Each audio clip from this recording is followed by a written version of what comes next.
result was a film that was nothing at all like the gentle tale Craven had been hoping to make, and in many ways, the most controversial entry into his filmography. So join us as we take a look at what the fuck happened to Deadly Friend.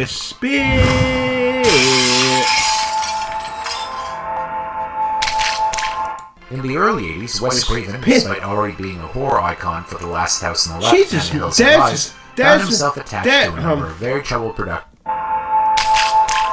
In the early There's the smelly Shelley. 80s, Wes Craven, despite already being a horror icon for The Last House on the Left and The Hills Have Eyes, found himself attached to a number of very troubled productions. Craven had tried to branch out from horror with his gonzo sci-fi superhero tale Swamp Thing, one of the first movies ever based on a DC Comics character. But problems with the company holding the completion bond on the film meant that much of his planned third act was jettisoned, and Craven, thoroughly burnt out by the project, didn't work again for 2 years, saying later that he felt like he had his big shot and blown it. This was the nature of his career, with him opting to shoot a sequel to The Hills Have Eyes because, well, he needed the money.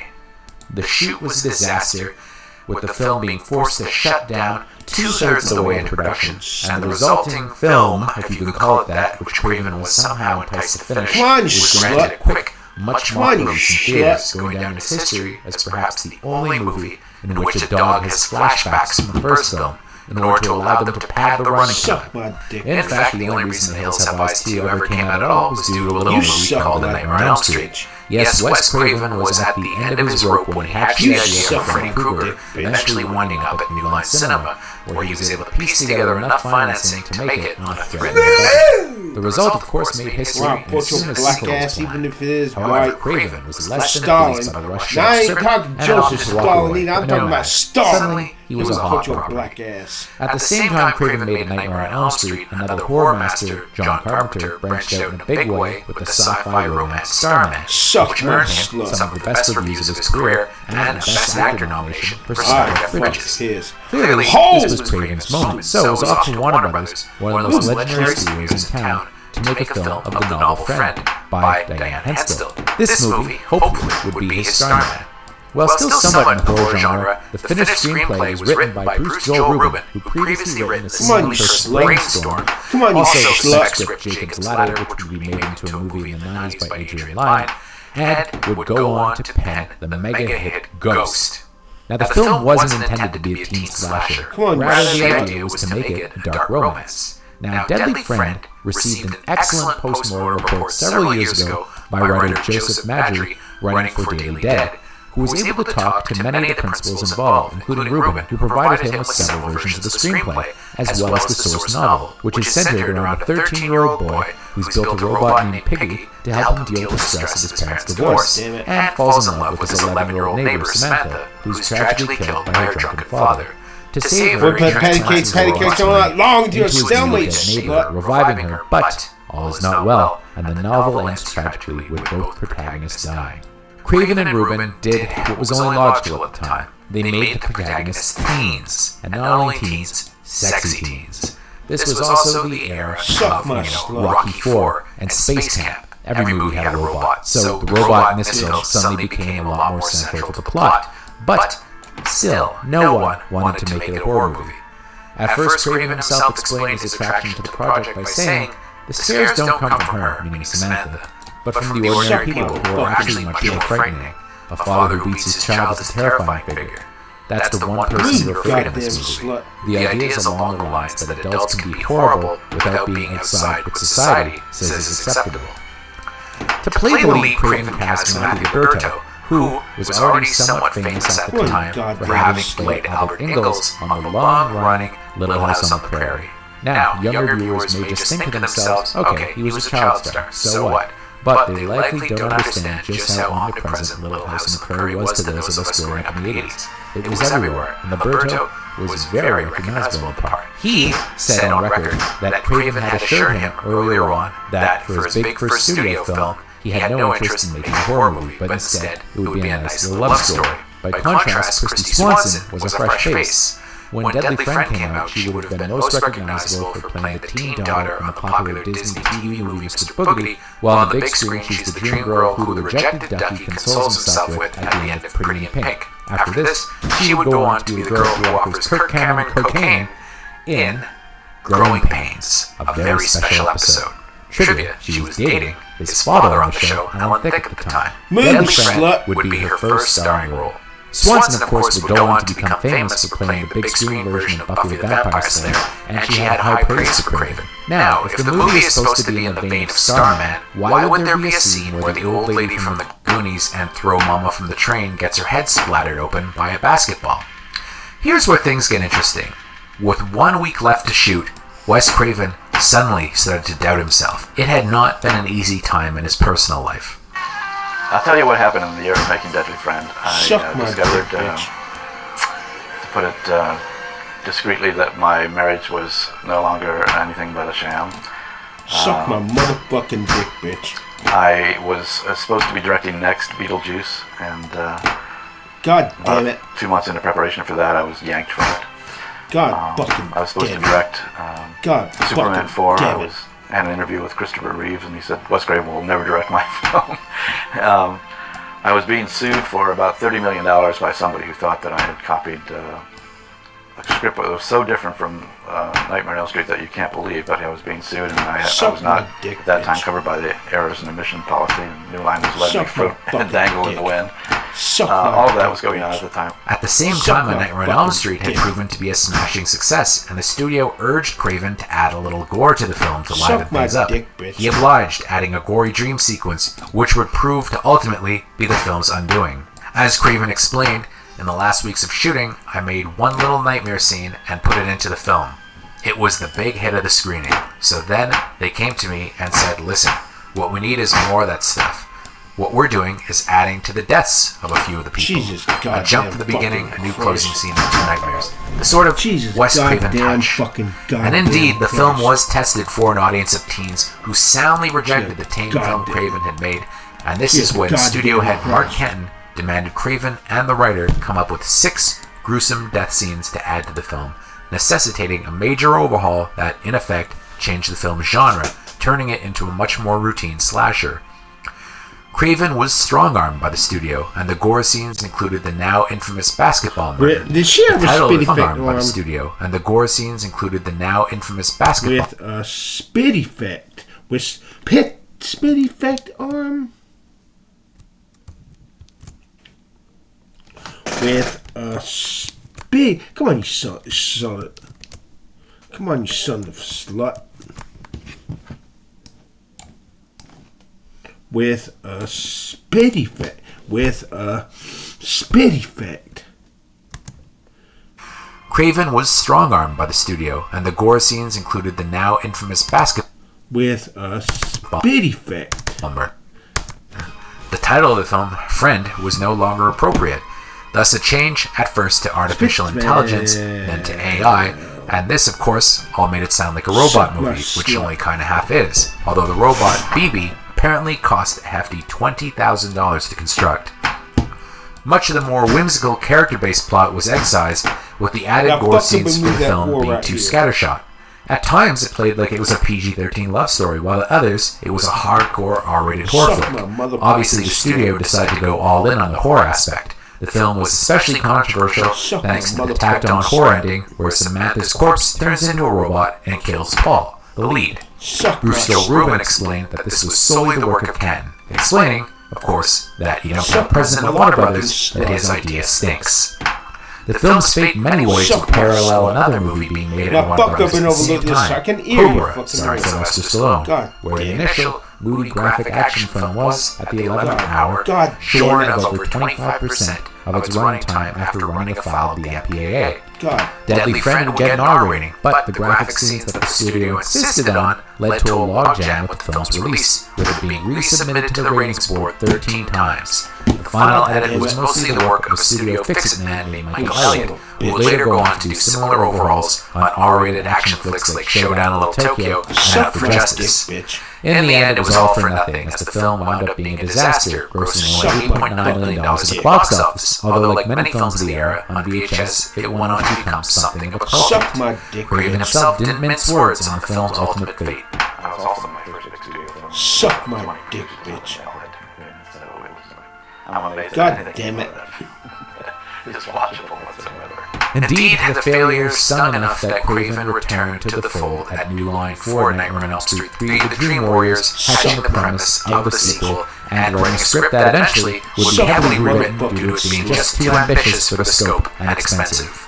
Craven would suffer two more flops in the 80s, with The Serpent and the Rainbow, Shocker, and The People Under the Stairs, all of which would later go on to become appreciated as the good films they are and achieve cult status, all flopping pretty much at the box office. He would eventually find his way back to the Nightmare on Elm Street franchise with Wes Craven's New Nightmare, which was a dazzling satire of Hollywood horror that put the franchise to a postmodern spin, and would in many ways play out the training ground for what was to become a rapidly popular Scream franchise. Eventually, his dream of directing a non-genre film would be achieved when he did the Meryl Streep vehicle, Music of My Heart. Although he wouldn't be able to stay away from the genre for long, despite that film doing pretty well at the box office, with his Cursed going poorly enough it got its own What the Fuck Happened episode a little while ago, although he would have much more success with the awesome thriller Red Eye and then Scream 4 before tragically passing away in 2015, being remembered by most horror fans who met him as one of the really nice guys in the business. The writer, Bruce Rubin, would go on to a widely successful Hollywood career, becoming famous for writing the tearjerkers Ghost and My Life, starring Michael Keaton and Nicole Kidman, a film that's so sad it can make a stone cry, and The Time Traveler's Wife. He'd mostly stay away from genre, with the notable exception of Jacob's Ladder, the very same spec script that initially got him noticed for work on Brainstorm and Deadly Friend. That film, which was directed by Adrian Lyne, would suffer a similar fate to Deadly Friend, being mired in post-production hell.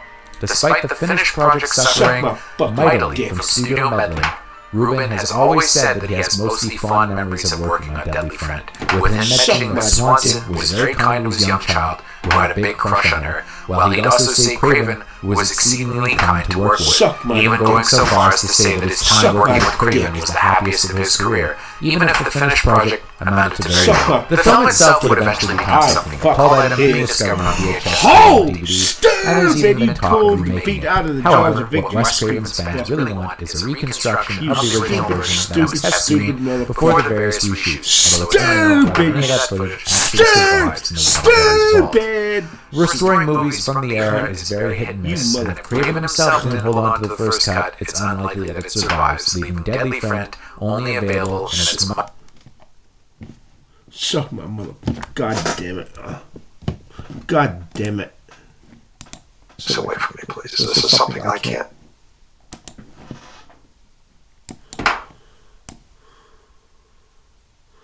God damn it. Now fuck up and bring this poem down here, slut. Damn. I was hoping you'd fuck up and do what I told you to do, son of a bitch.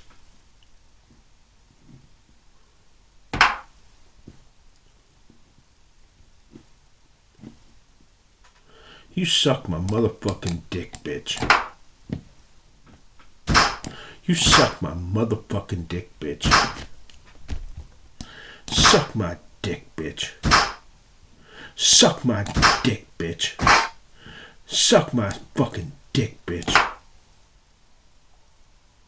Suck my dick, bitch. You suck my dick, bitch. Suck my fucking dick. Suck my dick, bitch.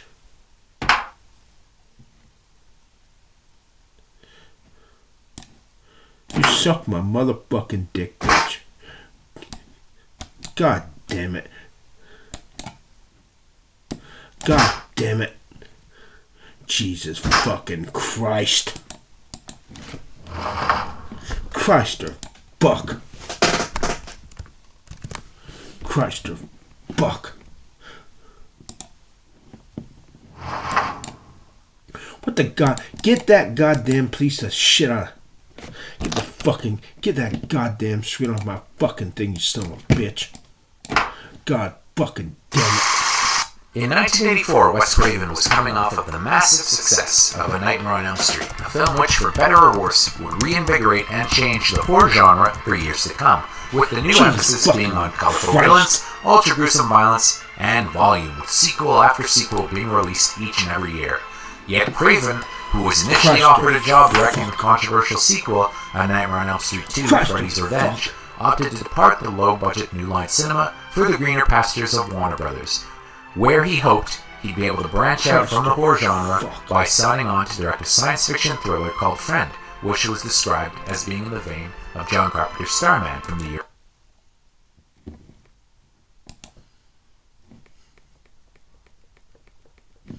What the goddamn Holy Ghost fuck was his motherfucking name? I gotta give you a heads up. This story has a really graphic and disturbing twist at the end. So, just be advised. Morgantown, West Virginia is this really beautiful town, sort of tucked away at the foot of the Green Mountains. It's a huge college town. I mean, that's where the famous West Virginia University Island. So during the school year, the place is just packed with young people, and during football season, the whole town is absolutely electric. But the college isn't the only reason people decide to live in Morgantown. A lot of families actually choose to live there because there's so much to do all year round. It's also pretty safe, and generally it's this up-and-coming place with new shops and restaurants and museums opening up every single year. But for all of that, Morgantown is also known for something just awful. And that is the story of Skylar Neese. Quick thing before we start, where are you watching from right now? What time is it there? What's the weather like? And stupid tell me what case do you want next. Leave it in the comments. I go through everyone. You, my dear sir, just ended up getting the back in 2012. Stupid motherfucker. 16-year-old Skylar Neese was a sophomore in high school there in Morgantown. She was a straight-A student, and she also had a part-time job at a Wendy's. And from everything people said, she was just incredibly well-liked by her classmates and coworkers. She had tons of friends. She was the only child of Mary and David Neese, and they just absolutely worshipped her. Her dad, David, who was this big, burly, man's man type, would even admit that he spoiled his daughter completely rotten. Her parents said she was just full of love and life, fiercely loyal, and sometimes she could be absolutely hilarious. Dave had this one memory he loved to tell from when Skylar was a little girl, and he was home looking after her by himself. That morning, she asked him if he'd join her for one of her famous tea parties. So David, being the great dad he was, walks right over and tells her of course he'll play. He sits down in this tiny little pink chair, and his daughter, who's wearing her ballerina tutu, is sitting across from him in her own little chair, just smiling from ear to ear. She hands him this little plastic teacup, and he sees there's already water in it. So he takes a sip of the tea and tells her how good it is, what a great job she did brewing it. And Skylar was just beaming, so happy and thrilled that he liked it. Later that evening, when Mary got home from work, she asked her husband how the day with Skylar went. And Dave told her all about it, including the big tea party. He mentioned to Mary that this time, Skylar had even put actual water in the teacup, so it felt like a real tea party. And Mary just sort of stops him and says, Dave, Skylar isn't tall enough to reach the sink faucet. How could she have gotten water in those cups? And it turned out, yeah, Skylar had been using water from the toilet to fill the teacups. So, fast forward to 2012. On the night of July 5th, 16-year-old Skylar Neese had just gotten home from her shift at Wendy's. She came in through the front door of her family's apartment, and right away she told her parents she was exhausted and just wanted to go to bed. So she hugged both of them, told them she loved them, and then Mary and Dave watched as their daughter walked down the first floor hallway, opened her bedroom door, went inside, and shut it behind her. The next morning, Mary and Dave both had to work, so they were up early, but Skylar wasn't. Her bedroom door was so close, so they just assumed she was sleeping in. Mary and Dave made breakfast, chatted, and went about their morning routine. And when it was time for them to leave for work, they decided not to bother Skylar. She worked late, let her sleep. And so her parents left that morning without seeing or speaking to her. Later that afternoon, Dave got home from work a little early. He walked into the apartment and it was just quiet. Mary was still at work, but Skylar really shouldn't have still been asleep at this point. I mean, it was like 2 or 3 in the afternoon, so he figured she had to be up and around somewhere. He called out for his daughter, asking where she was and what she was doing, but nothing. Just silence. Come on, you motherfucker. So he walked down the hallway toward his daughter's room and saw the door was still shut. Now, she really only ever kept her door closed when she was sleeping, so he's thinking, okay, I guess she must still be asleep. Suck my dick, This is seriously late in the day, though. so he decided to knock and check on her. Bitch. He knocked on the door and called out, "Hey Sky, it's late in the afternoon, you gotta get up." But there was no answer. And when he put his ear to the door, he couldn't hear any noise coming from inside the room. He thought that was pretty strange. He knocked a few more times and called out for her again, but when there was still no response, no sound at all, he opened the door. And when he looked inside, Skylar wasn't there. Now, Dave was thinking, I really don't think my daughter told me she was going anywhere today. He was trying to rack his brain. Did she mention meeting up with someone? Did she say anything? But he couldn't think of a thing, so he just pulled out his phone and called his daughter. She didn't pick up. So he called his wife, Mary, who was at work. Mary answered, and Dave asked her if she'd seen Skylar or had any idea where she might be. She told him no, she didn't know, and figured maybe she was just out with one of her friends. After Dave got off the phone with his wife, he decided to call one of Skylar's best friends. Her name was Sheila. She and Skylar had been friends since second grade. They were practically inseparable, and he had a pretty good relationship with her. So he called Sheila and just explained, "Hey, I haven't seen Skylar. She's not here. Do you have any idea where she is?" Sheila told him, "No, I'm sorry, I don't. She said she talked to her last night, but there was nothing unusual about it. They were just texting about normal things." And so Dave said, "Okay, thank you," and asked if she could please try to get in touch with Skylar, and if she did, to please tell her to get in touch with them. After Dave hung up with Sheila, he just kind of stopped and looked around his daughter's bedroom, thinking maybe there was some clue in there as to where she'd gone. At first glance, nothing really seemed out of the ordinary, but then, as he walked around her bed and looked over towards the closet, he saw the mesh screen, the one that should have been mounted on the outside of her window, was sitting there inside her closet. And his first thought is, why is that in there? The screen being in the closet made absolutely zero sense. So on pure instinct, he turns and heads directly to the window it belonged to. That's when he notices the window isn't fully shut. There's a tiny gap at the very bottom, just big enough that a person could wedge their fingers underneath and slide it open. So, Dave does just that, reaching down and pushing the window all the way up. With the screen gone, the opening was completely unobstructed, so he leaned his head entirely outside the apartment. He's just scanning the area, trying to find any possible reason for the screen to have been removed and stashed in the closet. He found his answer when he glanced straight down at the ground below. A bench was sitting in the grass, positioned directly beneath the window, and it was glaringly obvious that it had been moved there, and very recently. For Dave, this was just unreal. He had never, not once, known Skylar to sneak out of the house, and he genuinely didn't believe it was in her character to do something like that. But now, looking at the evidence, the screen in the closet, the bench under the window, it all pointed to one unavoidable conclusion. She must have climbed out of her room the night before. God damn it. But as he's wrapping his head around that, another wave of questions hits him. Okay, so if she snuck out and then came back in, why wouldn't she have replaced the screen? Why would she leave the window unlatched? And this morning, before heading out again, why on earth wouldn't she move the bench back where it belongs to cover her tracks? It made no sense. And that's when the truly awful realization washed over him. His daughter snuck out last night, but she never snuck back in. She was still out there wherever she'd gone. Dave was deeply concerned, but he was also trying to tell himself that maybe there was another explanation, that maybe he was just jumping to the worst possible conclusion. He called his wife Mary to talk through everything and decide what their next step should be. Together, they agreed that while the situation was alarming, they should just wait a couple of hours and see if she turned up. They tried to reassure themselves that she was fine. I ain't talking Joseph Stalin, I'm talking about Stalin. They waited. Then, at 4 p.m. that evening, the phone rang. It was the manager from Wendy's, where Skylar worked. The manager was calling to ask Dave if he'd seen Skylar, explaining that she was scheduled for a shift that day but never arrived. She hadn't even... You suck my dick, bitch. Suck my dick.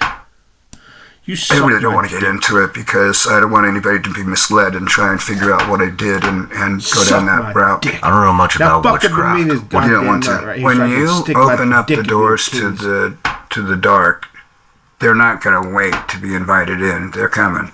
I'll be damned if he didn't come back. Are you serious? He came back. The Dark Prince to help me put a hex on somebody. The that really fucked my life up. And it took years for us to get out of it because somebody had said that there was a lot of weird stuff going on in that room at the time. Like chairs were moving around, a lot of stuff like that. We have a song we wrote about some young girl named Mary Jane Twilliger who was a witch, and her dad found out and he buried her alive. How did she get into witchcraft? Oh, Michelle. Yeah, so she got into this thing with Stan. She married Stan. Stan was, like I said, he was a really terrific guy. He was a really awesome guy. Good looking and really hard. I mean, first thing in the morning, the whole fucking neighborhood vibrated, and who wouldn't want to be married to a cop like that? So, and his tour that he had to do every day was Pacific Coast Highway in Huntington Beach. That doesn't suck, right? So, anyways, he left her, and she was heartbroken, and she went crazy, and she started pursuing alternate means because God had not worked for her. The God of the witnesses that she'd been praying for her husband to come back didn't work for her. And she, I had ran away from home. I moved up to Idaho, and I was living with her and her kids in a trailer, which was awful. Just fucking awful. And she went to work one day, and I started playing hooky from school because my nephew had told people at the school I was a martial artist guy, and the first day I got there, I got cold-cocked. And I figured I'm not going to this school because I'm not going to deal with this every day. So I started playing hooky. I figured I would run away back to home, but one day I went back into where her bedroom was, and there was a candle that was on her desk that had melted, and it had some substance in the top of it. It looked like moss. And there was a picture that was burnt in half, and it was a hex to have him leave the girl he left my sister for, who was a big blonde bombshell from a bar, and to bitch. come back to my sister, who was not a big bombshell blonde. And I'll be damned if he didn't come back. Are you serious? He came back. He came back. So I figured, wow, this has got to work. And I saw the book. It was just a little piece of paper. It was like, you fold it in half and that's a page. And it was like a 20-page booklet or something like that. And it had a couple hexes in there, and I tried 2 of them, and they both worked too. So at that point, I had to tell my wife what I had done, and we started on the journey of trying to get the oppression, the demonic oppression that had happened to me by opening up my defenses and asking for, the Dark Prince to help me put a hex on somebody. That really fucked my life up, and it took years for us to get out of it because we were going to like San Francisco, up to Filipino priests that would lay hands on you, and I had some Indian Rajas that would do cupping and acupuncture and crazy stuff like that. What were your hexes? Well, one was something that had to do with the guy that actually punched me at school. What happened was I fucked him. We went to school that day. Oh! He swallowed the feet out of the jaws of victory. We went to school that day. Right after he was about to get himself a hole. The guy walked up to me and just slugged me. I broke his fucking he said he was going to see me after school. Now, we rode a normal school bus to one point, and then the bus stopped and all the kids got out for a smaller bus that would take us out into the rural area. And so we stop, we get out, and everybody circles around the 2 of us like we're going to fight right there. And I'm thinking, oh my God, this is going down. So everything I'd learned up to that point, was going through my mind. And the second bus shows up, and we get in the bus, and we take off. And he's coming up to his house, and he walks through the walkway in the bus and elbows me in the back of the head as he's getting out. And I was trying to fit in, so I had a mouthful of Red Man, and I was trying to get into the whole chewing tobacco thing because that's what everybody else was doing. And when he hit me, I went, and I swallowed that shit. So I went back to my sister's trailer, and I got really, really sick. And I figured, that's it. I'm going to do something about this. So I looked through the book, and I found something that would do what I wanted. And I did that hex. And then there was another one. What did you want to happen? Well, I really don't want to get into it because I don't want anybody to be misled and try and figure out what I did and go down that route, because it was a terrible deviation from what was good and right in the world for me. Of course, that power's out there. Without black, there's no white. But it was just shit-ass war. For me, after that happened, I realized that I really don't want to talk about this. Really don't want to get anybody interested in it. Mm-hmm. So I'll talk about it to the degree that I'm comfortable with, where I know that nobody can be misled from it. And then you did another one? I did a second one, and that one was it was something when I had moved back to California already, and there was somebody that I wanted, and I was just, I was an ugly, redheaded, freckle-faced kid with short hair and sweat rings, and I didn't have any chance of being with this girl, but everybody in school wanted to be with this girl. So I figured, what the hell? I say that quite a lot in my life, right? And we were together, and then we weren't. And it worked again. Wow. Yeah. So what is, I don't know much about witchcraft. You don't want to. What is the, in a snapshot, what is it? Is it? Well, come on, you shit-ass whore. God damn it. There is a understanding that there are black witches and white witches, that there are witches that do good. But witchcraft is still witchcraft. It's the use of the elements, and there's alchemy, there's wizardry, sorcery, electricity, magic. There's use of blood, use of spit, use of sperm, use of all of these things that are all part of what was created and being used in an unnatural way.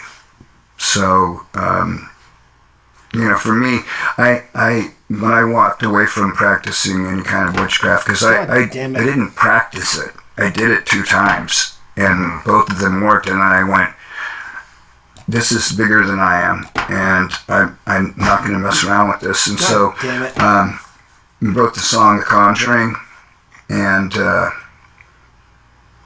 was another song that was kind of along from that inspiration, from that experience. It was Bad Omen. Wow. I read that you stopped doing witchcraft around 30.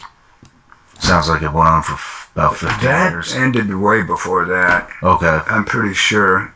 I think about it all the time. Whenever somebody pisses me off, I think, man, no, I won't. I've actually, when my sister was alive, I called her up a few times and talked to her, and she talked me out of it a few times because I was at the end of my rope, and I knew it worked, but didn't do it. It sounds like you were in some, I think you described it as a satanic depression. No, oppression.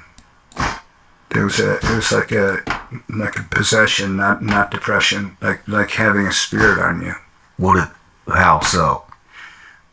Well, when you open up the doors to the dark, they're not going to wait to be invited in. They're coming, right? And if I believe in God, then I have to believe in the devil, right? And I believe in God. I believe in Christ. I believe in the devil. I believe they're demons. I believe they're angels. Still don't know what the real state looks like up in the heavens, but it's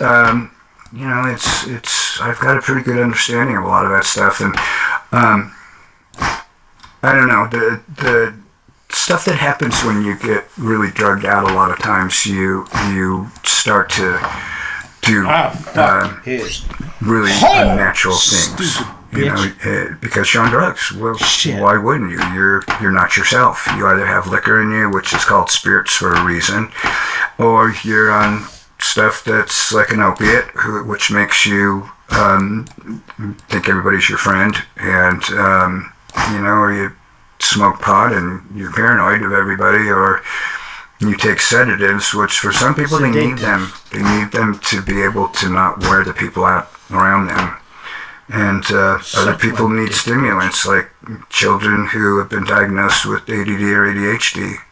You know, but when somebody starts grinding pharmaceutical speed because they like it, you know, it's kind of what meth is.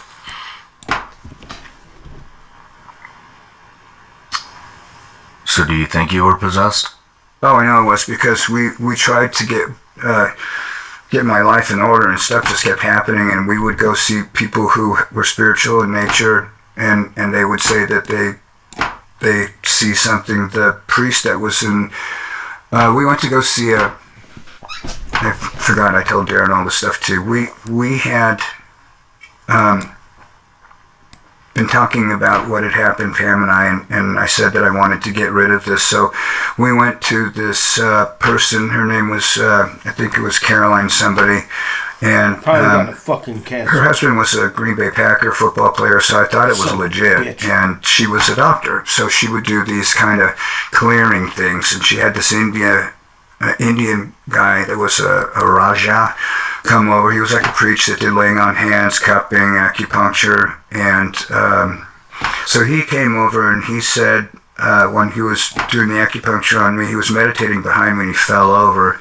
And he said that there was a man with a silver turban that came out and said, I release him, and that's when he fell over. When we went to San Francisco to go see the Filipino priest, he said that he laid hands on me and the head of a bull came out of my chest, out of my stomach. He said that's... Holy shit. Yeah. And I didn't see it, I didn't feel it, I don't know what the fuck happened. But, you know, in the spirit world, you know, I don't know if I would see it, because I don't know if I have that gifting to see the demons. But, you know, he had said the same thing. So there were several people that had nothing in common that knew that there was something going on with me. And finally it broke. And, you know, I remember getting baptized at some place in Northridge, California. And somebody, and this is Ricky, somebody had said that there was a lot of weird stuff going on in that room at the time, like chairs were moving around, because there was a bunch of people in there that were getting baptized, and there was a lot of tongues being spoken and stuff. I didn't see any of that stuff, so I you know, I got to see it myself to believe it. But, you know, I that's what I heard was going on in there, and I was thinking, man, that's pretty cool, because if this whole God thing's real, and I live my life like there is a God, then I'm not going to regret it. Have you ever seen anything supernatural? Like a demon? Anything? Not in the physical. Visions, yeah, but not in the physical. But, you know, you do too. You say you have dreams. Oh, I've had several occurrences where I've experienced things, not necessarily seen, but heard or feel. Walk into a room that's really cold all of a sudden. Yeah. Mm-hmm. Yeah. There's a lot of stuff like that. We have a song we wrote about some young girl named Mary Jane Twilliger who was a witch, and her dad found out and he buried her alive. And this was in the city right north of where Ellison lived. And we went out there to go visit that place, and it was creepy. It's really creepy. But that was it. It was just creepy. You know, I didn't hear any owls. The wind didn't blow. You know, I did hear, and this could be another bit of folklore, but somebody pushed her headstone over, and when they went back to their car, they found their car keys on the hood. Shit's wild, man. Yeah, that's crazy. It's wild. We had, I've had a bunch of these experiences. One of them, I was interviewing a friend of mine, priest, his father, Dan Rehill. He's an exorcist. And I remember when he came in here, he was like, look, he's like, weird shit happens when I start talking about this stuff. He's like, the cameras might go out, who knows what.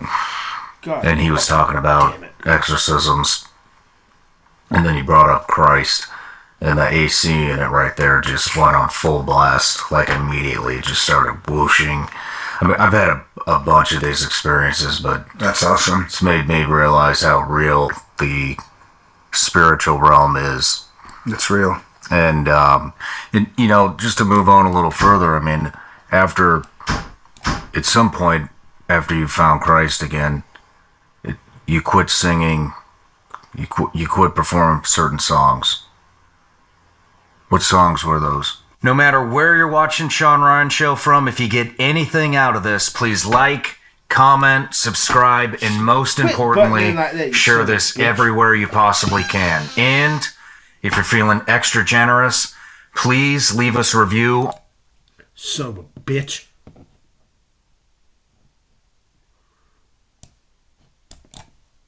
Suck my motherfucking dick, bitch. Suck my motherfucking dick. Son of a bitch. God damn it. Suck my motherfucking dick, bitch. Suck my motherfucking dick.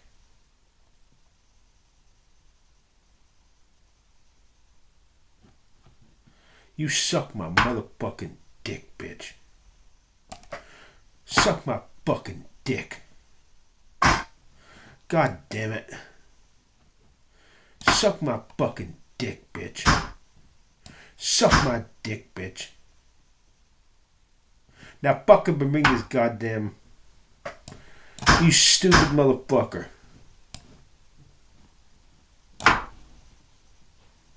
God damn it. I pulled defeat out of the jaws of fucking video. God fucking damn it. Son of a bitch. God fucking damn it. You suck my motherfucking dick, bitch. Suck my dick. Suck my fucking cock. Hey everybody, I've been seeing my name invoked a lot recently in online debates about homosexuality and the Bible, and so I thought I would take an opportunity to clarify precisely where I stand on 5 different claims related to homosexuality and the Bible. And if you're not familiar with my channel, I'm Dan McClellan. I'm a scholar of the Bible and religion. And before I begin, I just want to make one thing clear.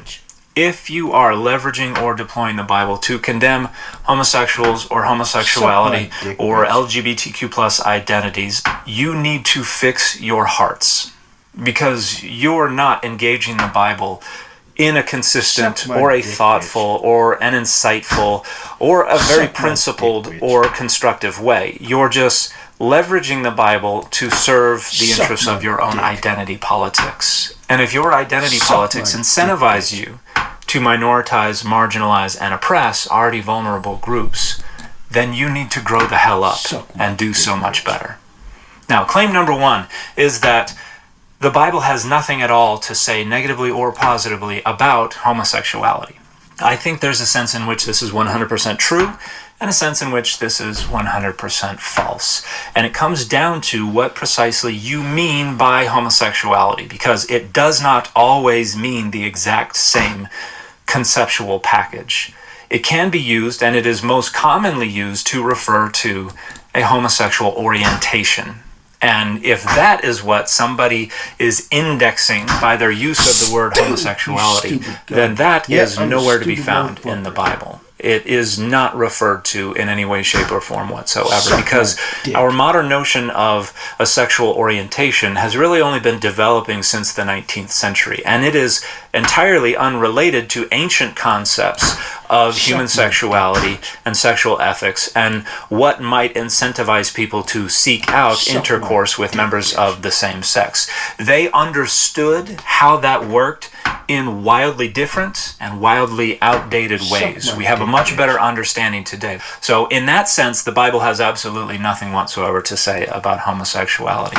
If by homosexuality you're referring to same-sex intercourse and a whole conceptual suite of ideas related to same-sex intercourse, then it would be entirely false to say the Bible has nothing to say about it, because it does address same-sex intercourse in a few different places and is overwhelmingly condemnatory about it. So that's my position on the claim that the Bible has nothing to say about homosexuality. So this brings up another claim related to Leviticus 18:22 and Leviticus 20:13. The claim there is that these passages are not referring to just any kind of same-sex intercourse, but specifically pedophilia.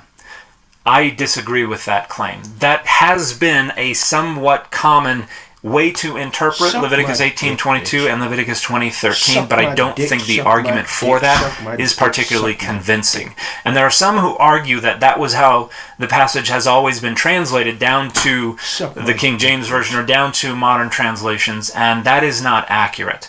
That interpretation of that passage in translation really begins with Martin Luther's translation of the Old Testament into German in 1534, where he interpreted it, and as far as I know, was the first to do so as a reference to pedophilia. And later versions of Luther's translation changed it, and I'm not aware of English translations that followed in Luther's footsteps. But I don't think Luther really had a case to make.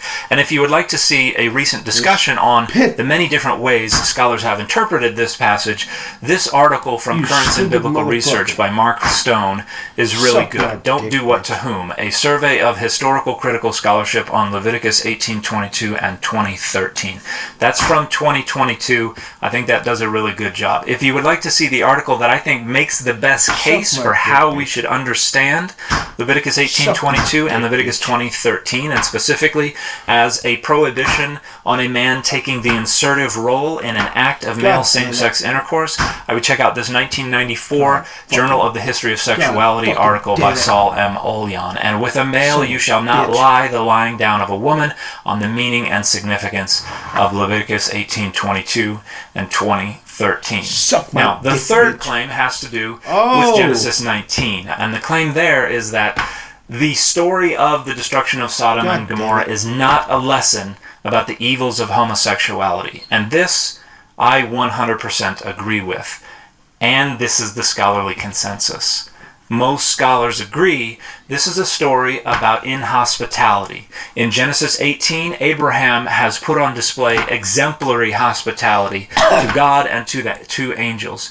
Genesis 19 is intended to be the antithesis of that and show what happens when these two angels visit Sodom, and all of the men of the city surround the house and threaten to sexually assault the two angels. This is about the evils of leveraging the threat of sexually assaulting other men, because it is the very pinnacle of inhospitality. And hospitality to outsiders was one of the central ideals of a Semitic worldview. And so this is considered to be monumentally disrespectful and inhospitable. Now, this is not to say that the authors of this story in Genesis 19 would have been allies or would not have objected to male same-sex intercourse. I don't think that's true. I think they would have taken the same position that Leviticus 18 and Leviticus 20 take, that male same-sex intercourse is inappropriate. But their story is not about that. The story is about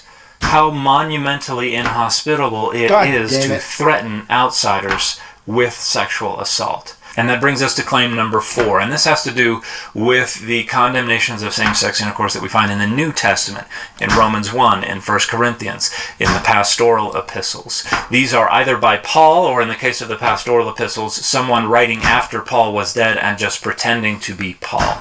And here, the claim is that arsenokite is not a reference to male same-sex intercourse in general, but to either sexual assault or pedophilia or some kind of inappropriate cultic sex. I would disagree entirely with this. The word arsenokite is clearly a neologism that Paul came up with by borrowing from the Greek terms that are found in the Septuagint, or the ancient Greek translation of Leviticus 18 and Leviticus 20, and I think Paul's usage is similar to what's going on in Leviticus, where it is about the man taking the insertive role in an act of male same-sex intercourse. And I think that's made clear in 1 Corinthians 6:9, where another term is used right next to it, malaki, which literally means soft ones, and has a kind of broader semantic range, but one of the senses that is frequently intended is the one who takes the receptive role in an act of male same-sex intercourse. So, in other words, Arsenokite would be tops, Maliki would be bottoms. Now, I don't think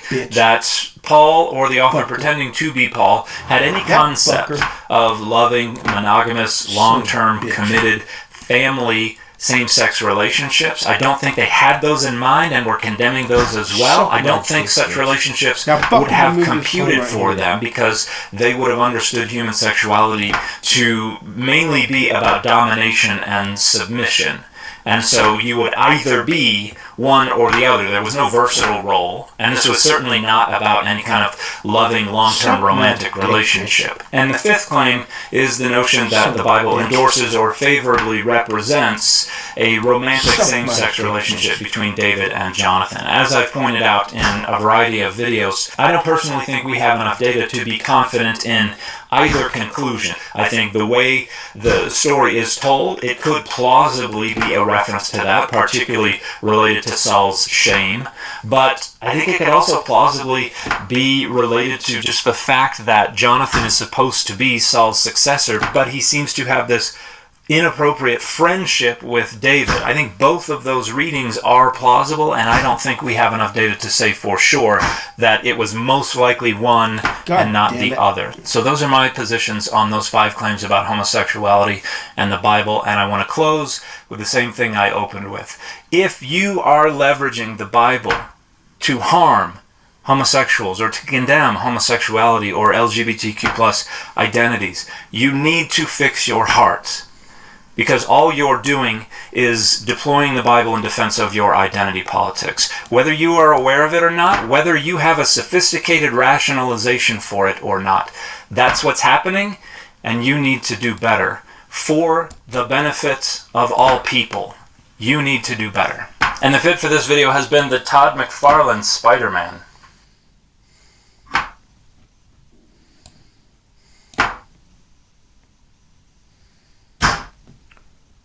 Bitch, suck my dick, bitch. Suck my dick, bitch. Now fucking Bermuda tone 2 spaces down, son of a bitch. You son of a bitch. Son of a bitch. Suck my dick, bitch.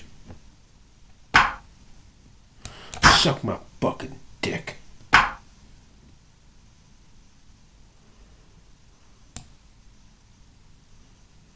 God damn it. Suck my dick, bitch.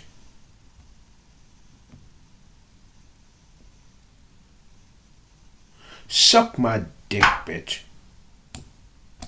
God damn it. Suck my fucking dick.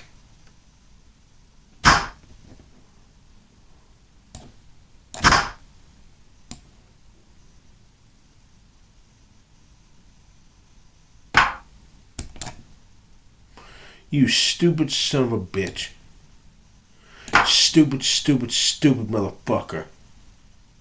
Stupid idiot. Stupid idiot. Stupid idiot. Stupid. The stupid machine. Stupid fucker. Come on, you stupid bitch. Suck my dick, bitch.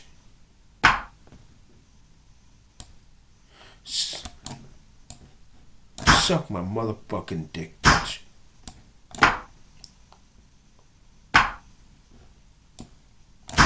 Oh, you stupid motherfucker.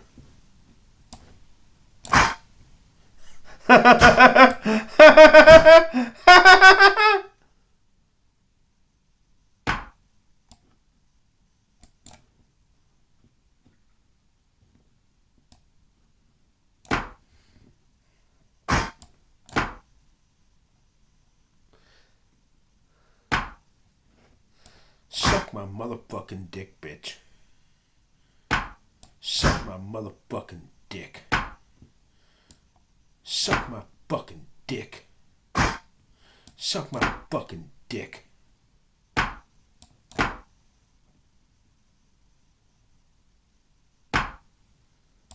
Suck my fucking dick. Suck my fucking dick. Suck my fucking dick.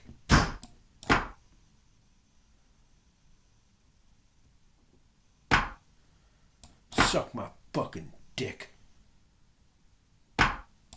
Suck my fucking dick.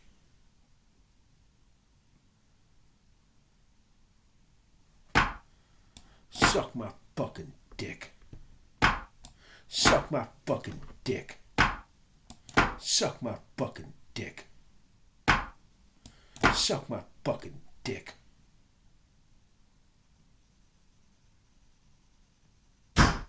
Suck my fucking dick.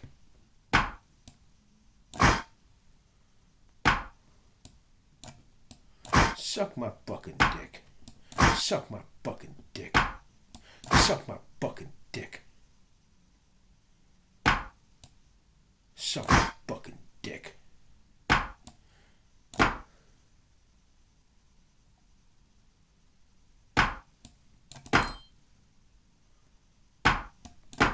God damn it. Jesus fucking Christ. Christ or fuck.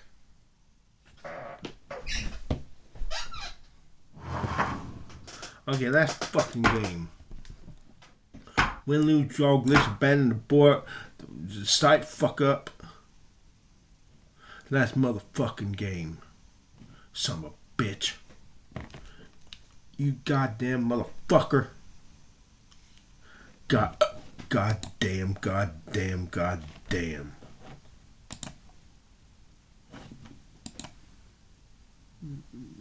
So this is the big one, homosexuality. Everybody, Mormons and evangelical Christians specifically, want to say the Bible condemns homosexuality in the Old and New Testament. Closed story. It's evil, bad behavior. Don't do it. And that's wrong for a number of different reasons. And the first one is a kind of semantic issue. People say homosexuality, but the Bible technically does not address homosexuality anywhere. There's not a single syllable of the Bible that addresses homosexuality as we use the word today, which is a reference to a sexual orientation. So that is to say, when we talk about homosexuality, we're talking about the notion that someone can be oriented towards attraction, sexual attraction to members of their same sex. That concept is totally alien to the Bible because that idea of sexual orientation began developing in the 19th century.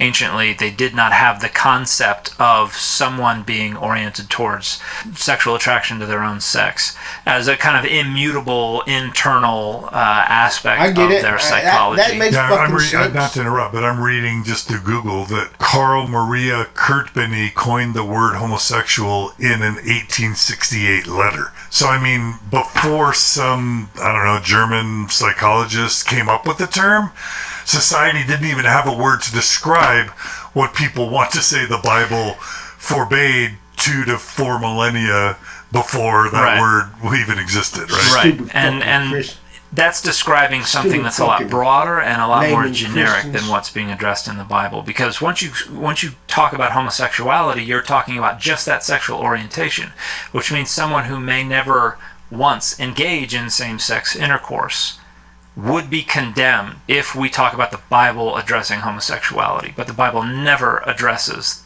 just the notion of someone who is oriented towards sexual attraction to the same sex.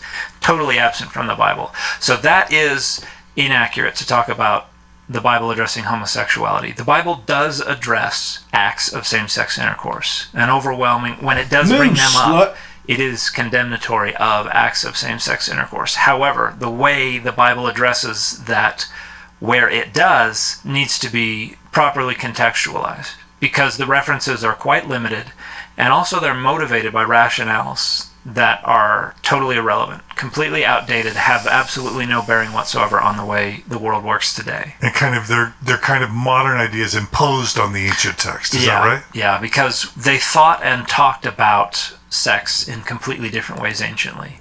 For instance, one of the ways is they did not think of sex as something that two equal parties engaged in mutually and consensually. Sex was something that one person did to another, and specifically what a man did to a woman. The man was the main agent. The woman's agency was less important if it was relevant at all. She was the object of the sexual act. She was not the subject of the sexual act. And so there was a socially conventionalized hierarchy of domination and of penetration that kind of arranged the way people thought and talked about sex. That's how in the animal kingdom copulation happens. Yeah. And so if ancient early humans thought of sex as something the male does to the female, that would make perfect sense to me. Yeah, and when you look in the Bible, you see references to men taking women, and they use a variety of different verbs to refer to that. But the agency of the woman is almost never a concern. No, we have property, right? For the most part, yeah, they're treated as property. It's not 100% property. I would say there's a spectrum, and they're operating between personhood and property.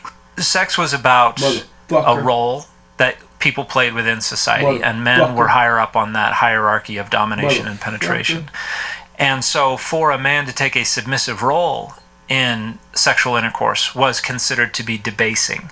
And so anciently, and we see this going from 1000 BCE all the way down to about 1000 CE, we see examples of this idea that it was inappropriate for a man to be on the bottom during sex, even with his own wife, because that was taking a submissive role in a sexual act, and to do so was inappropriate for someone who occupied the pinnacle of that hierarchy of domination.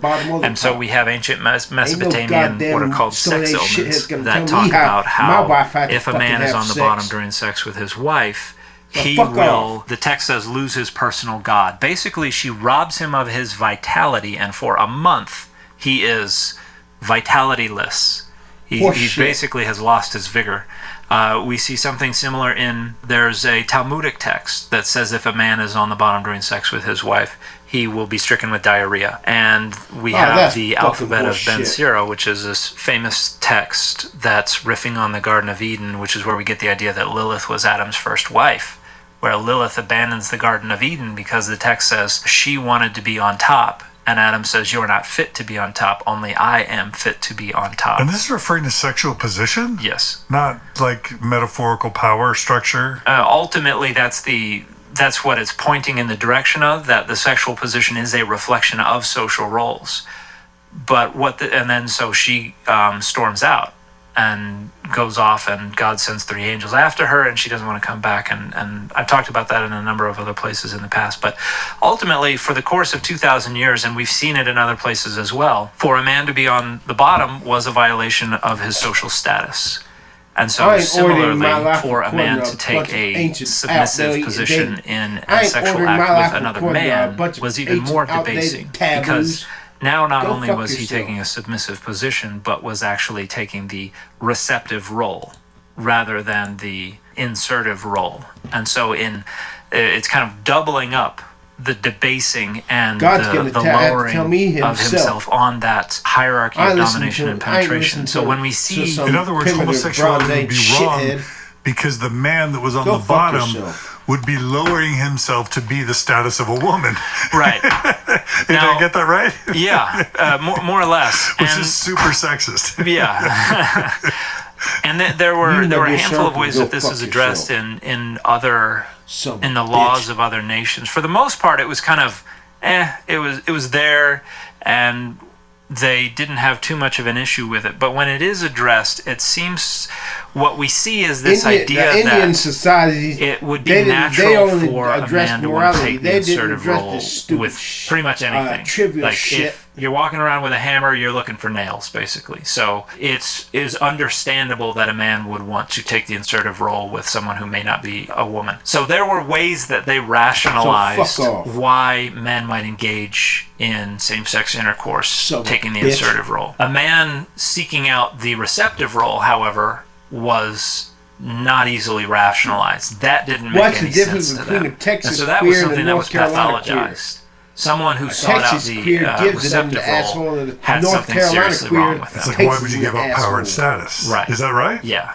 And so it indicates there's something wrong with this person. And how about they weren't asked the question, act? But if you ask them, why do you think people seek out the receptive role in an act of male same-sex intercourse, they probably wouldn't have a good answer for you. Just say something's wrong with them. And when we get into Greco-Roman Judaism, they refer to it, at least Philo does, Paul West was this is a completely different explanation for why someone might seek out that role. They didn't really have a concept of the versatile role. So there was not an understanding that two men of the same social status, of roughly the same age, could engage in mutual, versatile same-sex intercourse. That just did not compute for them.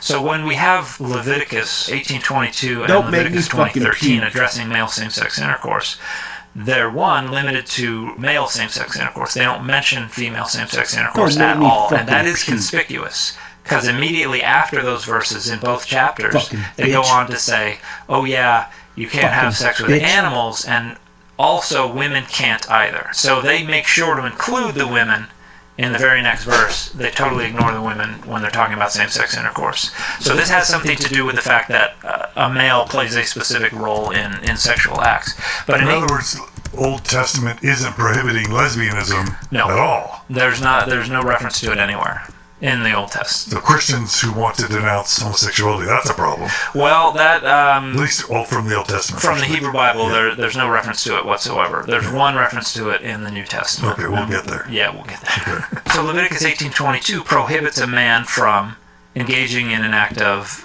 same-sex intercourse with another man, but it seems to only be prohibiting the man taking the insertive role. In Leviticus 20:13, it talks about a man taking the insertive role, but then it says that they both are subjected to the death penalty. They both have to die. And Leviticus 20 is repeating pretty much everything that's mentioned in Leviticus 18, but is imposing penalties. Whereas Leviticus 18 is only prohibiting it, Leviticus 20 is saying, you gotta die, you gotta die, you gotta die, you gotta die.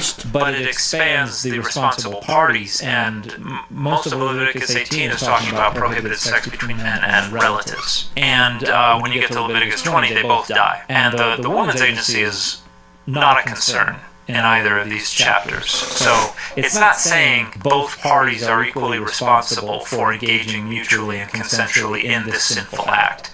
The idea here is that this sinful act produces kind of a metaphysical contaminant that pollutes the land. And the land is going to literally vomit you out if it reaches a critical mass of contamination.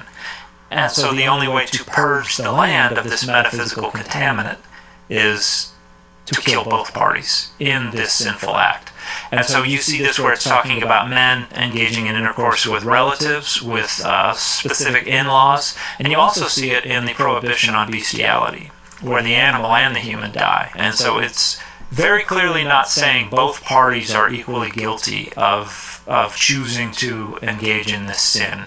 It's referencing something else. So Exodus 20:13 is the only place where the receptive partner seems to be condemned, but that condemnation is just part of this formula of both parties have to die. In other words, when we look at Leviticus 18 and 20, if we are trying to very, as clearly as possible, delineate what is being prohibited and why, the biggest problem is the insertive partner in an act of male same-sex intercourse, and it seems to be because it generates a metaphysical contamination that pollutes the land based on the fact that they are violating this social hierarchy of domination and penetration. So when we understand what Leviticus is saying that way, which I think is a more or less accurate representation of where the scholarship stands, and there is some disagreement, but I think I'm representing the consensus view. This is not some idea that God has unilaterally prohibited all homosexual activity, much less homosexuality in general.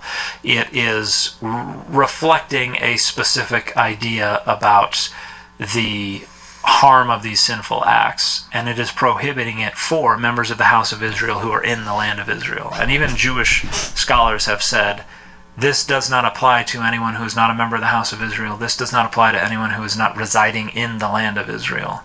And so Christians who would appeal to these passages from the Hebrew Bible as America, as a means of deploying these clobber passages are completely misrepresenting. Yeah, but God also what the says text He is gave saying, why it's saying the it, idols and who it's saying it to. other nations. And so God I don't think those passages idolatry today get the job done for folks who want to use them to try to suggest that God hates homosexuals or that God prohibits unilaterally all homosexual activity. It doesn't do that.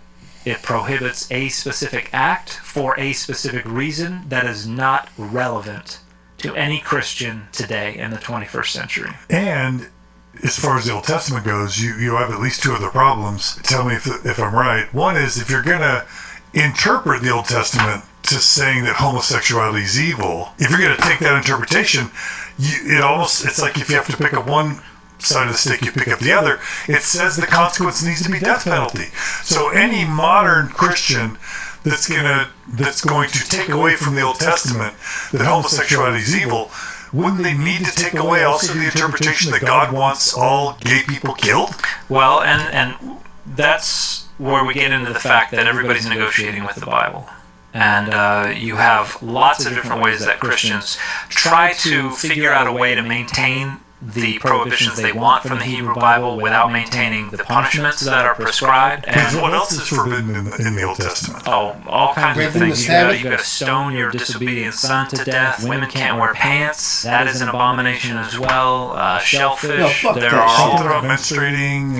Can't have sex with your menstruating wife. That's an abomination. There are all kinds of different things that have been abandoned, and there are all kinds of rationalizations for why it's okay to abandon certain things, but other things we still need to maintain. There are a couple of different ways that is achieved by Christians. One way is this idea that the laws of the Hebrew Bible can be divided into moral, ceremonial, and civil laws. And only the moral laws remain relevant to Christians, according to that argument. However, the Hebrew Bible never identifies any such divisions of the law.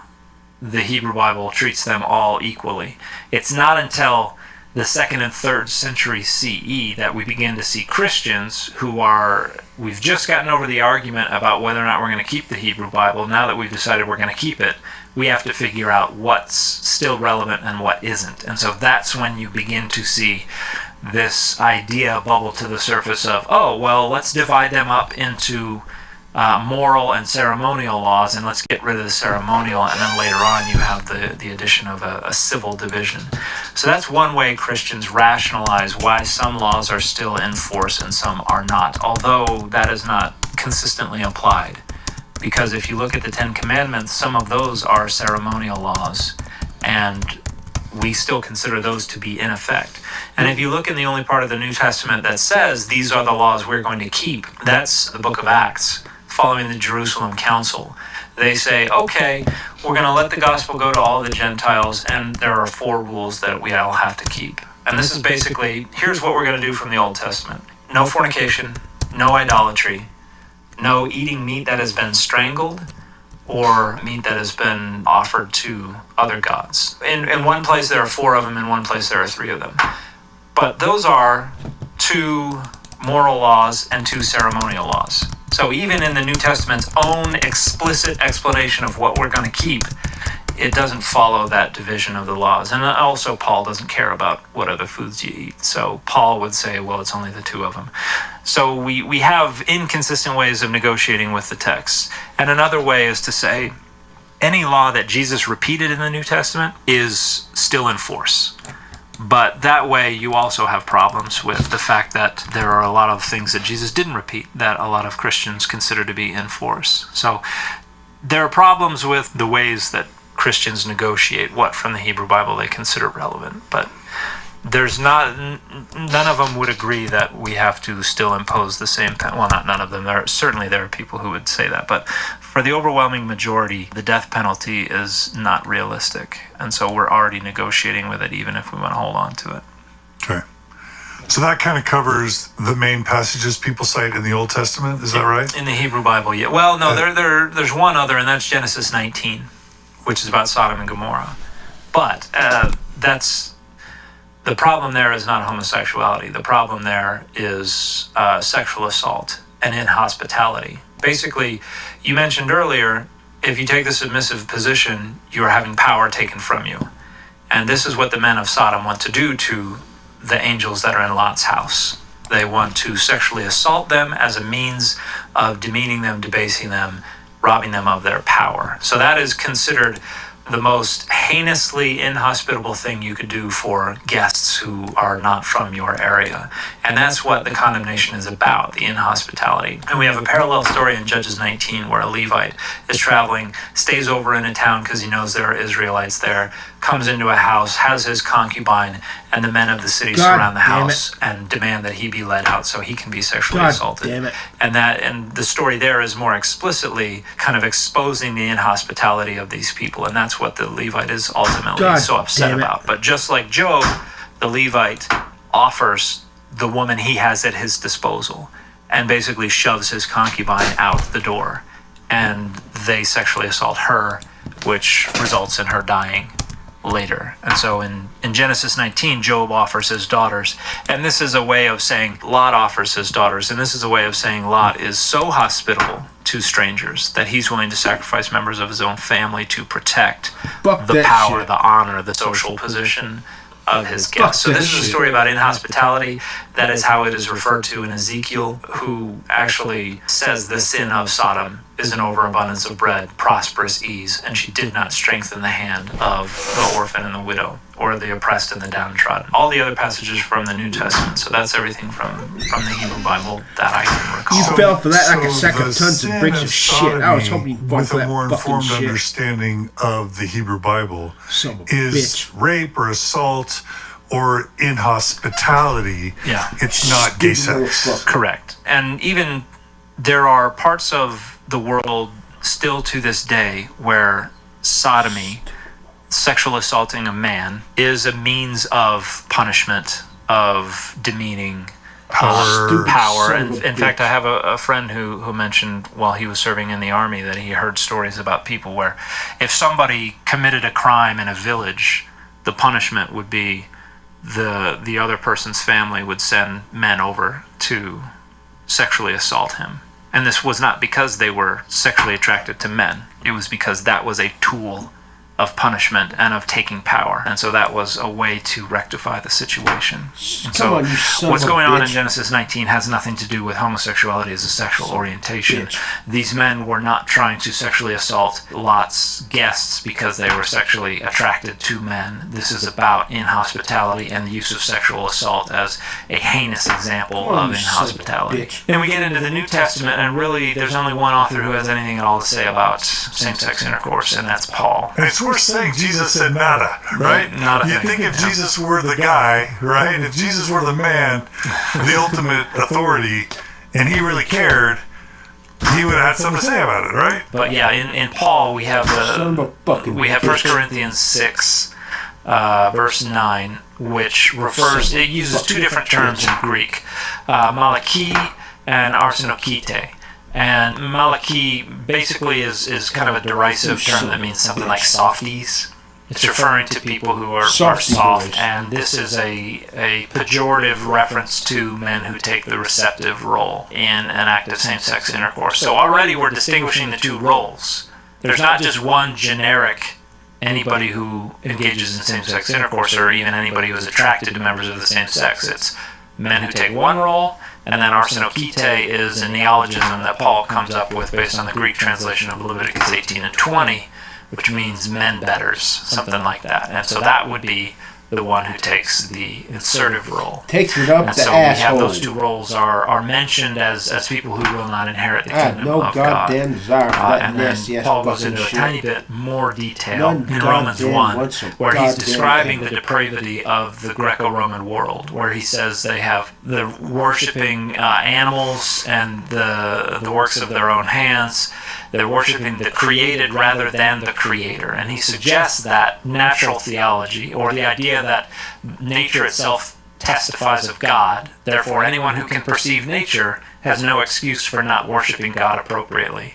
Because they have rejected the testimony of nature and have worshipped the works of their own hands and the created over and against the Creator, God has given them over to their passions. Basically, the idea is that God has kind of a governor or a restraint on the extent to which passions can bubble up, and these people were not deserving of that, and so God removed that governor or that restraint and allowed passions to run wild. And the result of this, according to Paul in verses 26 and 27, is that the women gave up their natural utility, and this means their usefulness, and the men gave up the usefulness of their women to engage in something that most scholars identify as a euphemism for same-sex intercourse. And so it's not directly saying, hey, this is wrong. It's saying these people are worshiping the wrong thing, and therefore God has allowed them to run wild with their degeneracy, which has resulted in female and male same-sex intercourse. And with Paul, we're still dealing with somebody who is embedded within a specific social and historical set of circumstances. That's breaded cupcakes and vegan cheetah right there. Paul understands same-sex intercourse to be wrong for more or less the same reasons, but there are some expansions on this. Male same-sex intercourse for a long time was wrong because it was demeaning the men who are at the top of that hierarchy. Female same-sex intercourse was not so easily accommodated into this sexual ethic because they weren't at the top of that hierarchy, and so there wasn't really the same rationalization for why it's wrong. But they were still pretty sure it was wrong because it just didn't seem right. And so there was a term in Greek that they used that basically that was kind of a pejorative term that basically, well, it came from a root that meant to rub, and so they were kind of dismissed as kind of just these weirdos who were pretending to be men. They were false insertive partners, and so they were pathologized in an entirely different way. And what Paul is getting at is that this is all wrong because